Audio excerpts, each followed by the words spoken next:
రాజన్న సిరిసిల్ల జిల్లా ముస్తాబాద్ మండలం చీకోడు గ్రామంలోని ఒడ్డెర కాలనీ వాసులు ఖాళీ బిందెలతో నిరసనకు దిగారు.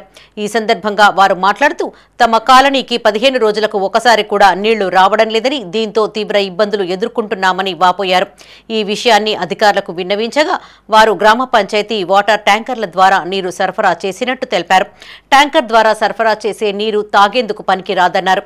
తమ కాలనీలో మిషన్ భగీరథ పైప్ లైన్ లీకేజీతో నీరు వృధా పోతున్నా సంబంధిత అధికారులు పాలకులు పట్టించుకోవడం లేదని ఆవేదన వ్యక్తం చేశారు. పైప్ లైన్ కు మరమ్మతులు చేసి తమకు నీరు అందేలా చూడాలని కోరారు. మా చీకోడు మండలం ముస్తాబాద్ ఒడ్డరకాల నుంచి మాట్లాడుతున్నాం. నీళ్లు సరిగా వస్తలేవు. మాకు ఏది మిషన్ భగీరథ నీళ్లు 15 రోజులకు ఒకసారి కూడా వస్తలేవు. ఇట్లా వస్తలేవు అంటే నిన్న ఒక రోజు ట్యాంకర్ తీసుకొచ్చి పెట్టిర్రు. అవి అంతా పాడుపడ్డ బాయిల నీళ్లు చెత్త కసిరే వచ్చింది. ఇట్లా వస్తున్నాయి అంటే మా చీకోడు గ్రామం ఒడ్డరకాల నుంచి మా ఒడ్డరకాల నివాసులం మేము. మాకు సరిగా మిషన్ బారీలు లేవు. మళ్ళీ జీపీ నుంచి నీళ్ళు సరిగా రావు. 10 బిందెలు నీళ్ళు వచ్చుతూనే జీపీ మోటార్ బంద్ అయిపోతుంది. జీపీ మోటార్ కుకం మొత్తం పైపులు వలిగినా ఏది వలిగినా మొత్తం మీ ఒడ్డరకాల వాళ్ళని చేసుకోవాలి. జీపీ నుంచి రారు.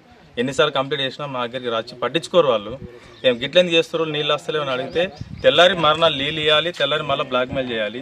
నీళ్ళు ఇవ్వమంటే మొత్తం నీళ్ళు ఇవ్వమంటే ట్యాంకర్ నీళ్ళు తీసుకొచ్చి ఎక్కడ పడేవాడ నీళ్ళు తీసుకొస్తారు. పడేవాడ నీళ్ళు తీసుకొస్తారు. ఆ నీళ్ళు మంచిగా లేవు. గిట్లేంది అంటే ఆడవాళ్ళని గిట్లా అని ప్రశ్నిస్తున్నాం అంతే. మాకు జీపీ నుంచి ఏ కంప్లీట్ ఏ పని లేదు.